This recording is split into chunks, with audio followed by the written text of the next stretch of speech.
Olá, tudo bem com vocês?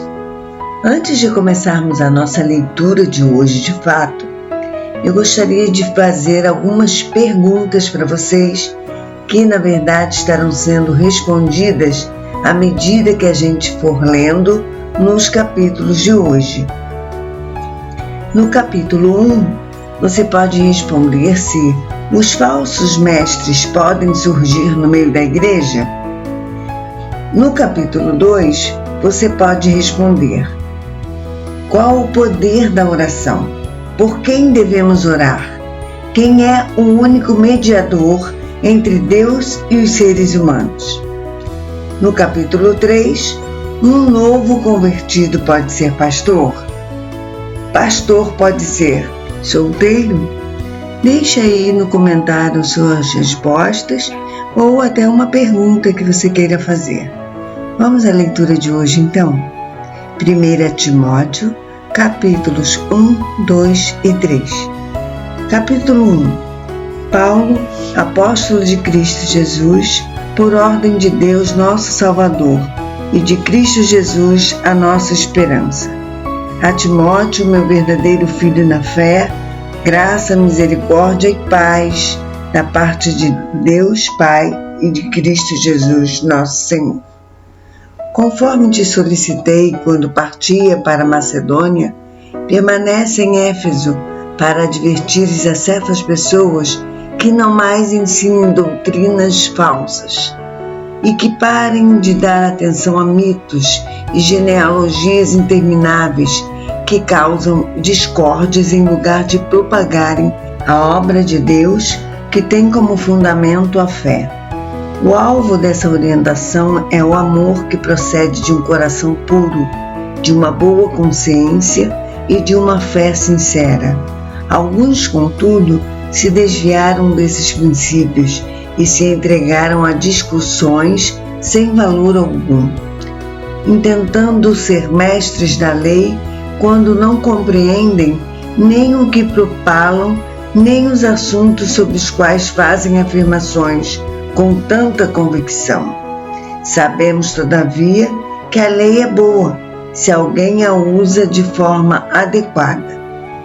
De igual modo, sabemos que ela não é feita para os justos, mas para os transgressores e insubmissos, para os perversos e pecadores, para os profanos e irreverentes, para os que matam pai e mãe, para os assassinos, para os que vivem na prática de imoralidades sexuais e os homossexuais em geral, para os sequestradores, para os mentirosos e os que fazem juramentos falsos, e para todo aquele que se revolta contra a sã doutrina.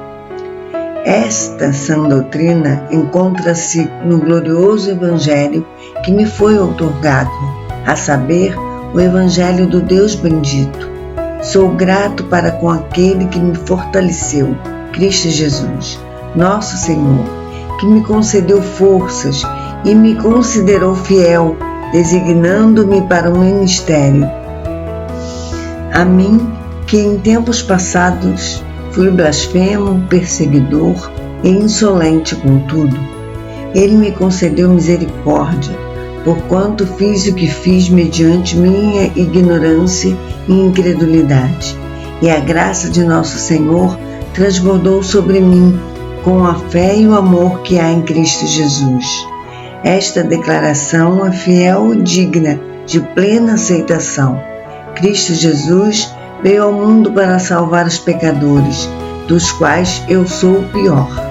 Todavia, por este motivo mesmo, me foi concedida misericórdia, para que em mim, o pior dos pecadores, Cristo Jesus demonstrasse toda a grandeza da sua paciência e me tornasse um modelo para todos quantos haveriam de crer nele para a vida eterna. Portanto, ao Rei eterno, imortal, invisível, Deus único, sejam glória, honra pelos séculos dos séculos. Amém. Timóteo, meu filho, dirijo essa orientação a ti, levando em consideração o que as profecias anunciaram a teu respeito, com base nelas, luta o bom combate, perseverando a fé e a boa consciência, porquanto algumas pessoas, vindo a rejeitá-la, naufragaram na fé. Entre esses estão Himeneu e Alexandre, os quais entreguei a Satanás, para que aprendam a não blasfemar.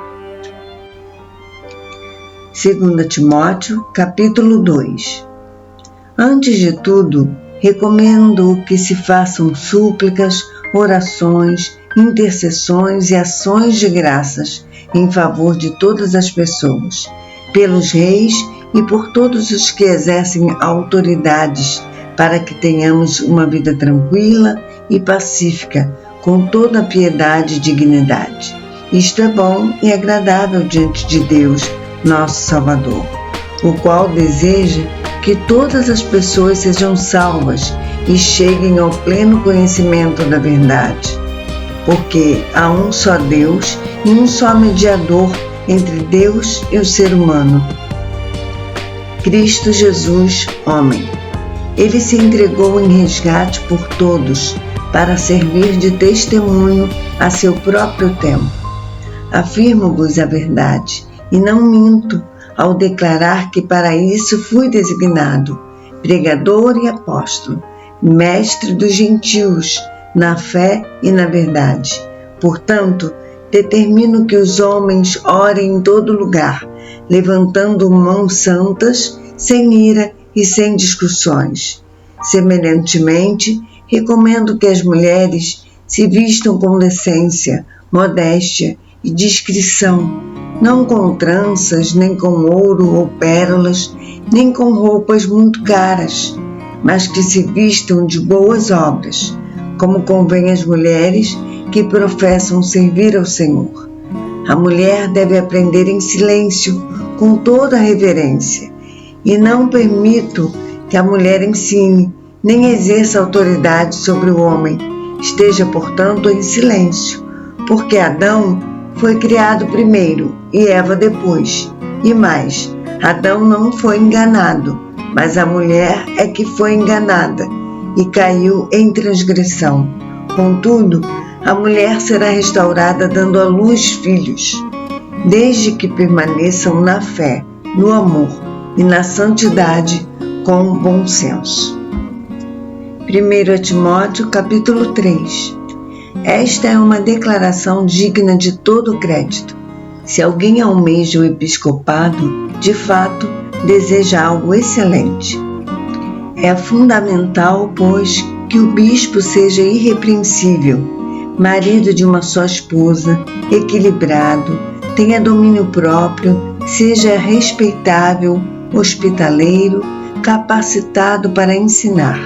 Não deve ser apegado ao vinho nem violento, mas sim amável, pacífico e não amante do dinheiro. O bispo deve também governar bem sua própria família, sabendo educar seus filhos a lhe serem submissos com todo o respeito. Porquanto, se alguém não sabe governar sua própria família, como poderá cuidar da Igreja de Deus? Não deve ser recém-convertidos, a fim de que não se ensoberbeça e caia na mesma condenação em que caiu o diabo. Também é necessário que tenha bom testemunho dos de fora, para que não seja envergonhado, nem caia na armadilha do diabo. Quanto aos diáconos, da mesma forma, devem ser honrados, de uma só palavra, não dados a muito vinho, nem tampouco dominados pelo amor ao dinheiro. Devem permanecer no ministério da fé com consciência pura. Devem também, antes de tudo, passar por experiência. Depois, se não houver nada que os desabonem, que exerçam o diaconato. As mulheres, da mesma maneira, devem ser respeitáveis, não caluniadoras, moderadas e fiéis em tudo. Os diáconos devem ser maridos de uma só esposa e governar bem os filhos e a própria casa, pois todos aqueles que servirem bem como diáconos alcançarão uma posição de honra e muita intrepidez na fé que há em Cristo Jesus. Ainda que alimente a esperança de ver-te em breve, escrevo-te estas orientações.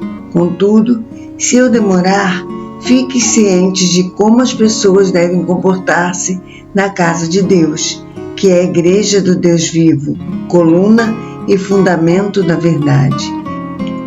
Sem dúvida, grande é esse mistério da fé. Deus foi manifestado em carne, foi justificado no Espírito, contemplado pelos anjos, pregado entre as nações, crido no mundo e recebido acima na glória. Está lembrado das perguntas que deixei lá no início?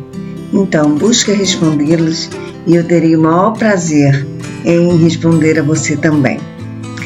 A leitura de amanhã será em 1 Timóteo, capítulos 4, 5 e 6.